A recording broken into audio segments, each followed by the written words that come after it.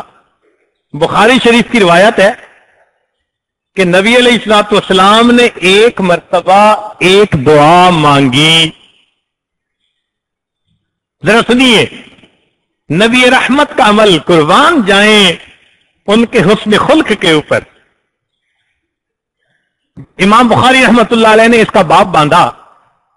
فرماتے ہیں باب قول النبی صلی اللہ علیہ وسلم من آذیتہ فاجعلہ لہ زکاۃ ورحمہ. عن ابی ہریرہ رضی اللہ تعالی عنہ انہ سمع النبی صلی اللہ علیہ وسلم یقول اللہم فأیما مؤمن سببتہ فاجعل ذلک لہ قربۃ الیک یوم القیامہ. اے اللہ، میں نے اگر تربیت کی خاطر کسی بندے کو ڈانٹ ڈپٹ کر دی، چونکہ تربیت میں تو سمجھانا پڑتا ہے، کبھی پیار سے اور کبھی غصے سے، تاکہ اہمیت کا اندازہ ہو غلطی کی، تو نبی علیہ السلام نے فرمایا اے میرے پروردگار، فَأَيُّمَا مُؤْمِنٍ، اگر میں نے کسی مومن کو سبب تو ڈانٹ ڈپٹ کر دی، فَجْعَلْ ذَلِكَ لَهُ قُرْبَةً إِلَيْكَ يَوْمَ الْقِيَامَةِ، اللہ میری اس ڈانٹ کو قیامت کے دن اس کے لیے رحمت اور برکت کا ذریعہ بنا دیجیے گا. کتنی رحمت دل میں بھری ہوگی کہ وہ جو ڈانٹا اور جائز بات پر ڈانٹا، اس کے لیے بھی دعا کی، اللہ میری ڈانٹ کو اس کے لیے مغفرت کا ذریعہ بنا دینا. اللہ اکبر کبیرہ. آج اگر گھر میں بیوی کو ڈانٹتے ہیں تو کبھی آپ نے بھی یہ دعا کی کہ اللہ میں نے ایک جائز بات کے لیے ڈانٹا، میری ڈانٹ کو رحمت بنا دے؟ نہیں. اللہ اکبر. ہم تو ایذا پہنچانے کے لیے ڈانٹتے ہیں، سوچتے ہیں کہ اس کو دکھ کیسے ہوگا. یہ ایک مومن کی سوچ نہیں ہے. اللہ کے نبی صلی اللہ علیہ وسلم کا عمل ہمارے لیے روشنی کا مینار. پڑھانے والے استاد اپنے شاگردوں کو ڈانٹتے ہیں، کیا انہوں نے تہجد میں دعا مانگی کہ یا اللہ میں نے جس شاگرد کو ڈانٹا، میری اس ڈانٹ کو اس کے بارے میں اپنی رحمت بنا دیجیے؟ یہ سنت ہے نبی علیہ الصلوۃ والسلام. اللہ کے حبیب صلی اللہ علیہ وسلم اس قدر اس معاملے میں ایمان والوں کا اکرام فرماتے تھے. چنانچہ ایک مزے کی بات سنیے، حیرت ہوتی ہے اس بات کو پڑھ کر. امام بخاری رحمۃ اللہ نے اس پہ بھی باب باندھا. باب قول النبی صلی اللہ علیہ وسلم من ترک مالا فلأہلہ. یہ بھی روایت ابو ہریرہ رضی اللہ عنہ فرما رہے ہیں. فرماتے ہیں کہ نبی علیہ السلام نے ارشاد فرمایا انا اولا بالمؤمنین من انفسہم فمن مات وعلیہ دین ولم یترک وفاء فعلینا قضاؤہ. اللہ اکبر کبیرہ. اے اللہ، نبی کی محبت ایمان والوں کے دل میں ان کی اپنی جانوں سے بھی زیادہ. لہذا اے اللہ، اگر کوئی ایمان والا فوت ہو گیا اور اس کے ذمے اتنا قرضہ ہے کہ اس کے مال سے قرضہ پورا نہیں ہو سکتا، فعلینا قضاؤہ، اے اللہ اس کے قرضہ ادا کرنا میری ذمہ داری ہوگی. ومن ترک مالا فلورثتہ، اور جو بندہ اپنا مال چھوڑ کر مرا تو نبی علیہ السلام نے فرمایا کہ یہ مال اس کے وارثوں میں تقسیم کیا جائے گا. انسانیت کا احترام دیکھیے. مال چھوڑ کر فوت ہوا تو فرمایا مال اس کے بعد والے وارثوں کا، اور قرضہ سر پہ تھا اور فوت ہو گیا، فرمایا قرضہ ادا کرنے کے لیے میں جو موجود ہوں، میں ان کا قرضہ ادا کروں گا. اللہ اکبر کبیرہ. دنیا ایسی محبت کی کوئی مثال پیش کر نہیں سکتی، احترام انسانیت کی کوئی ایسی مثال پیش کر نہیں سکتی کہ اللہ کے نبی صلی اللہ علیہ وسلم نے ایک مومن کو کتنی عزتوں سے نوازا. اس کو کہتے ہیں ریسپیکٹ آف ہیومینٹی. چنانچہ یہ 3 دائرے تھے، ایک نسب کا دائرہ، خون کا رشتہ، دوسرا پڑوس کا دائرہ، جیران کا دائرہ، تیسرا اسلام کا دائرہ، ایمان کا دائرہ۔ ایک چوتھا دائرہ بھی ہے، اس کو شریعت نے کہا انسانیت کا دائرہ۔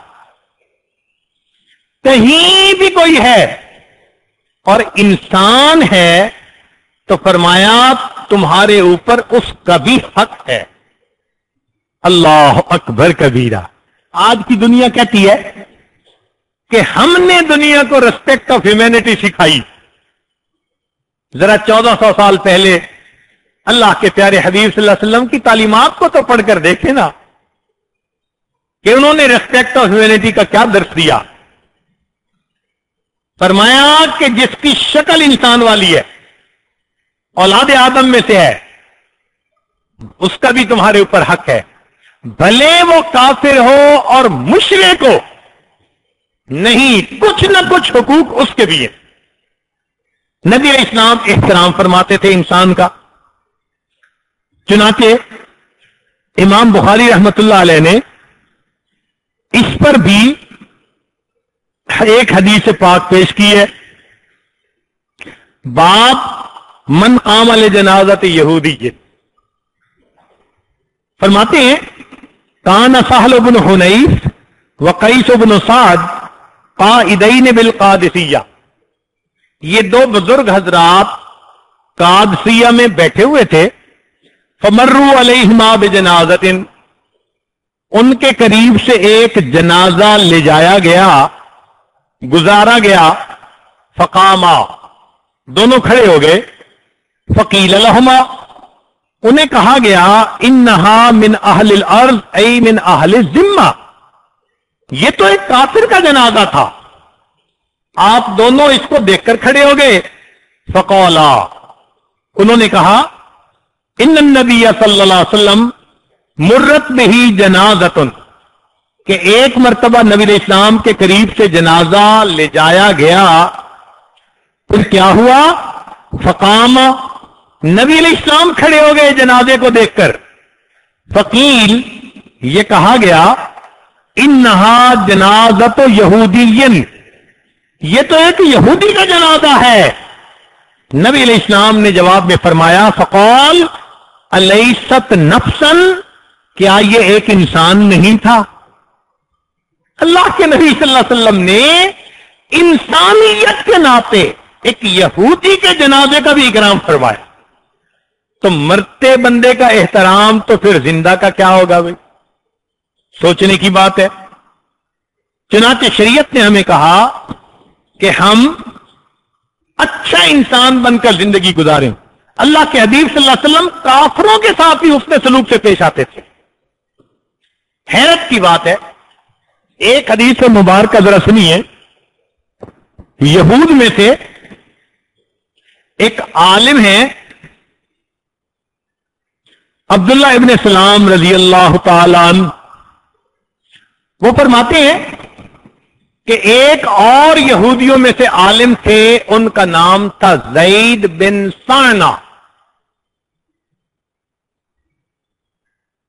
ان سے روایت کرتے ہیں۔ روا عنہ عبداللہ ابن السلام انہ قال، کہ زید یہ کہتے ہیں، یہ بھی یہودیوں کے ایک عالم تھے، وہ کہتے ہیں لم یبق من علامات النبوت شیء الا وقد عرفته فی وجہ محمد حینا نظرت الیہ صلی اللہ علیہ وسلم، کہ میں نے جب نبی علیہ الصلوۃ والسلام کا چہرہ دیکھا تو میں نے ساری نبوت کی نشانیاں پا لی سوائے 2 نشانیوں کے، الا اثنتین، 2 نشانیاں رہ گئیں، لم اخبرہما منہ، ان کا مجھے پتہ نہ چلا۔ کون کون سی نشانیاں تھیں؟ یسبق حلمہ غضبہ، کہ ان کا حلم، قوت برداشت، تحمل مزاجی ان کے غصے کے اوپر غالب ہوگی۔ غصے کی طبیعت والے نہیں ہوں گے، برداشت کی طبیعت غالب ہوگی۔ ایک یہ نشانی تھی، ذرا سنیے، نبی علیہ السلام کی یہ نشانی تورات میں بتائی گئی کہ اللہ کے نبی صلی اللہ علیہ وسلم کے غصے پر اللہ کی ان کی جو تحمل مزاجی ہے، معافی ہے، وہ غالب ہوگی. ایک نشانی یہ تھی. اور دوسری نشانی ولا یزیدہ شدت الجہل علیہ الا حلما، کہ ان کے ساتھ اگر کوئی بندہ جہالت کا معاملہ کرے گا تو جتنی جہالت زیادہ دکھائے گا ان کا تحمل اتنا بڑھتا جائے گا. یہ دو نشانیاں رہ گئی تھی، ان کا مجھے پتہ نہیں چلا تھا، باقی نشانیاں میں نے دیکھ لی تھی. وہ کہتے ہیں کہ میں اب کسی موقع کی تلاش میں تھا کہ مجھے ان کے ساتھ انٹریکٹ کرنے کا موقع ملے اور میں دیکھوں کہ ان کے اندر یہ صفتیں ہیں یا نہیں. چنانچہ وہ کہتے ہیں وَكُنْتُ أَتَلَطَّفُ لَهُ لِأَنْ أُخَالِطَهُ، میں ان کے دائیں بائیں منڈلا رہا تھا کہ مجھے ان سے کوئی بات کرنے کا، لین دین کرنے کا موقع مل جائے. وَعَارِفُ حِلْمَهُ وَجَهْلَهُ، اور مجھے پتہ چلے ان کے حلم کے بارے میں.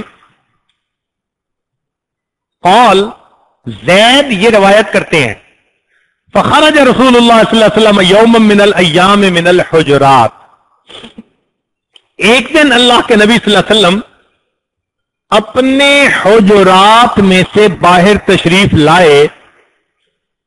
ومعہ علی بن ابی طالب، علی ابن ابی طالب نبی ساتھ تھے. فاتاہ رجل، ان کے پاس ایک آدمی آیا، علی راحلتہ کالبدوی، وہ اپنی سواری پہ سوار تھا جیسے دیہاتی لوگ سوار ہوتے ہیں. فقال، وہ دیہاتی کہنے لگا یا رسول اللہ، اے اللہ کے رسول صلی اللہ علیہ وسلم، ان قریۃ بنی فلان قد اسلموا، فلاں قبیلہ قریہ بستی کے لوگ اسلام لے آئے. وقد اصابتہم سنۃ وشدہ، اور ان کو قحط اور تنگ حالی آ گئی.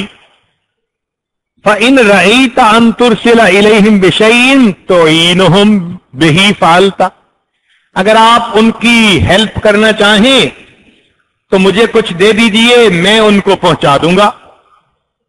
فَلَمْ يَكُنْ مَعَهُ شَيْءٌ، اللہ کے نبی صلی اللہ علیہ وسلم کے پاس کچھ بھی نہیں تھا دینے کے لیے. کہتے ہیں فَدَنَوْتُ مِنْهُ فَقُلْتُ، میں تو پہلے ہی موقع کی تلاش میں تھا، قریب ہو گیا اور میں نے یہ بات کہی، یا محمد، اے محمد صلی اللہ علیہ وسلم، ان رأیت ان تبیعنی تمرا معلوما من حائط بلی فلان الى اجل کذا وکذا، اگر آپ چاہیں تو فلاں باغ کی جو کھجوریں ہیں ان کی میرے ساتھ ڈیل کر لیں، میں آپ کو ایڈوانس پیمنٹ کر دیتا ہوں. قال، نبی علیہ السلام نے جواب میں فرمایا، یا اخا یہود، او یہود کے بھائی، ولیکن ابیعک تمرا معلوما الی اجل کذا وکذا، فلاں باغ کی شرط نہیں، ہاں میں تمہیں اتنے عرصے تک اتنی کھجوریں دے دوں گا، ڈیل کر لو میرے ساتھ. ولا اسمی حائط بنی فلان، ریسٹرکشن مت لگاؤ کہ فلاں احاطہ کی کھجوریں. فقلت نام، میں نے کہا بہت اچھا. فبایعنی وآتیتہ ثمانین دینارا، نبی علیہ السلام نے ڈیل کر لی اور میں نے ان کو پیمنٹ کر دی. فآتاہ الرجل، نبی علیہ السلام نے وہ پیمنٹ اس بندے کو دے دی. قال زید، زید خود یہ بات کہتے ہیں، فلما کان قبل محل الاجل بیومین او ثلاثۃ، وہ جو ڈیٹ فکس تھی نا کہ فلاں دن تک میں کھجوریں دے دوں گا، اس میں 2 دن یا 3 دن ابھی رہتے تھے، خرج رسول اللہ صلی اللہ علیہ وسلم فی جنازت رجل من الانصار، اللہ کے نبی صلی اللہ علیہ وسلم ایک انصار کی نماز جنازہ پڑھنے کے لیے تشریف لائے، ومعه ابو بکر و عمر و عثمان فی نفر من اصحابہ، اور ان کے ساتھ ابو بکر صدیق بھی تھے، عمر لانو بھی تھے، عثمان غنی بھی تھے، اور بھی صحابہ تھے۔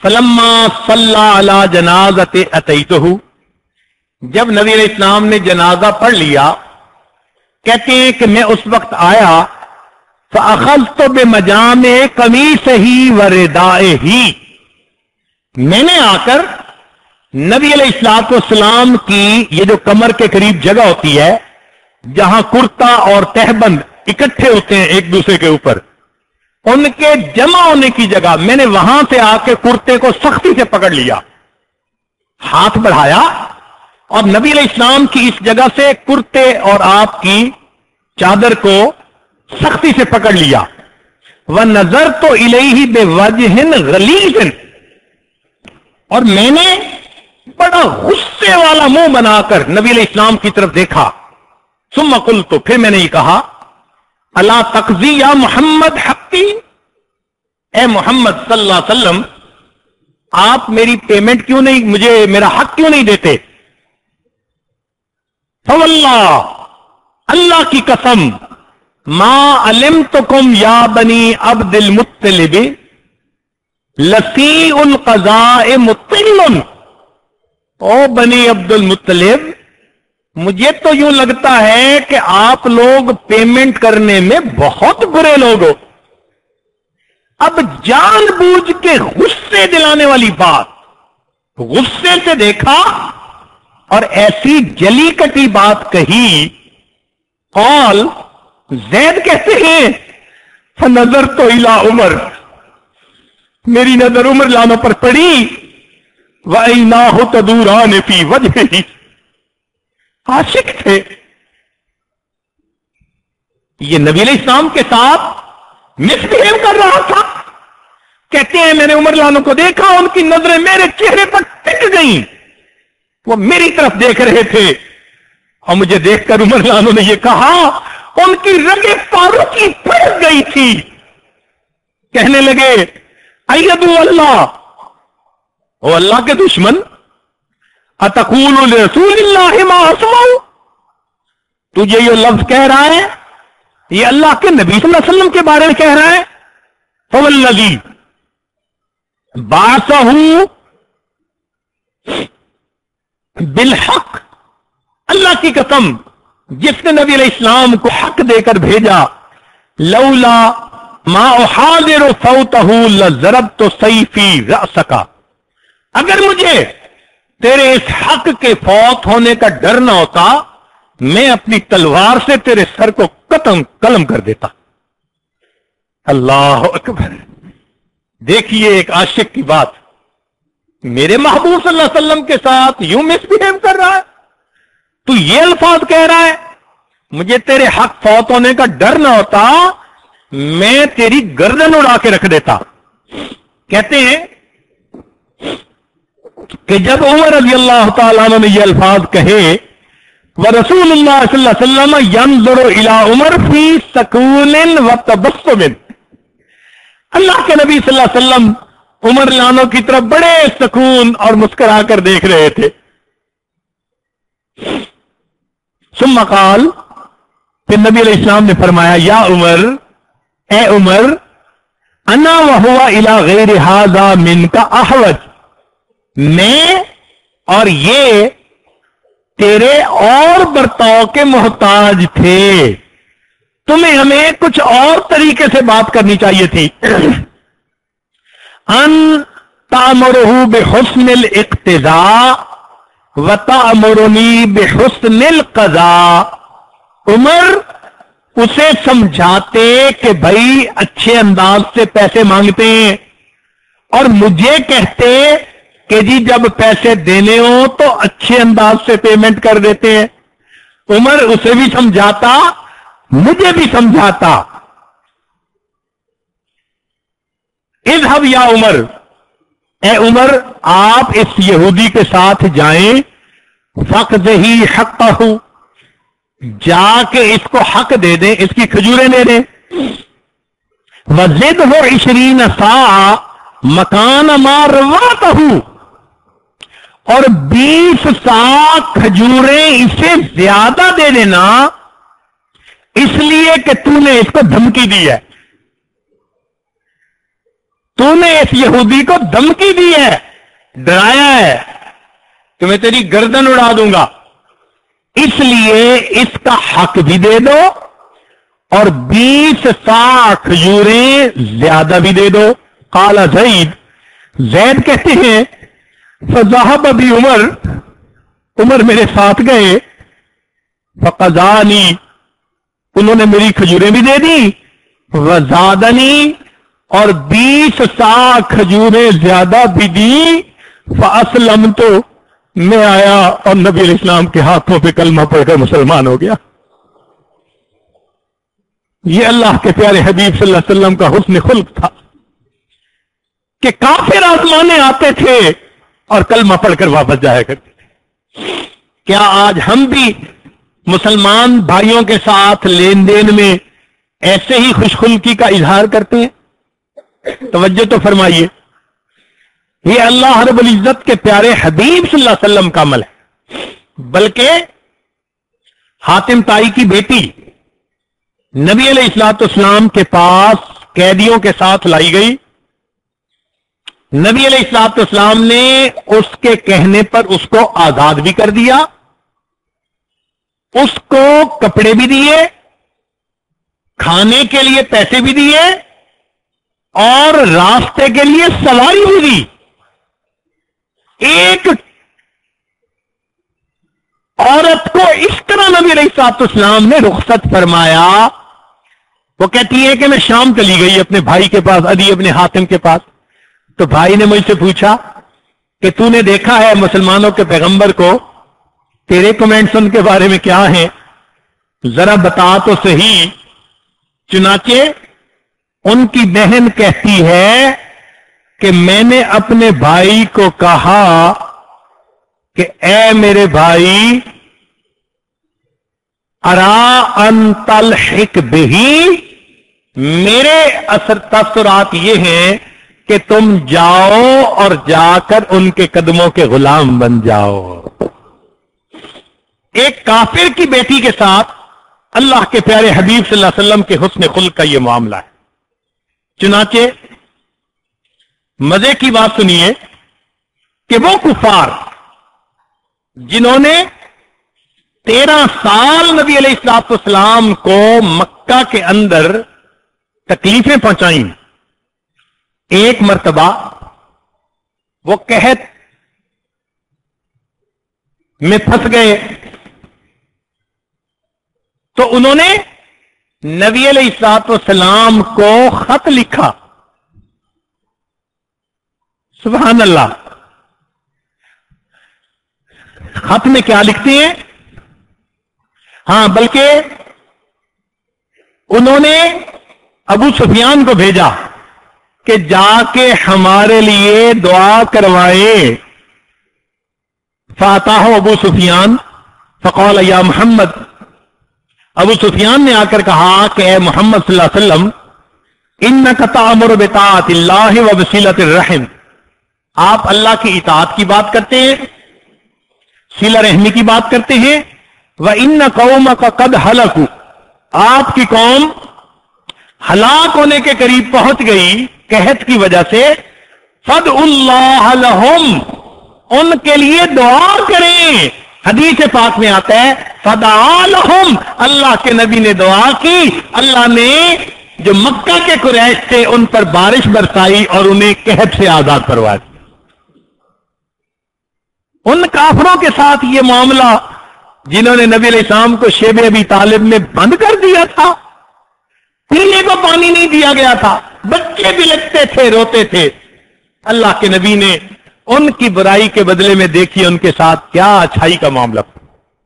حدیث مبارکہ میں ہے نبی علیہ السلام کے پاس کچھ لوگ قید کیے ہوئے لائے گئے، ان میں ایک عورت تھی، اس کا بچہ گم ہو گیا تھا،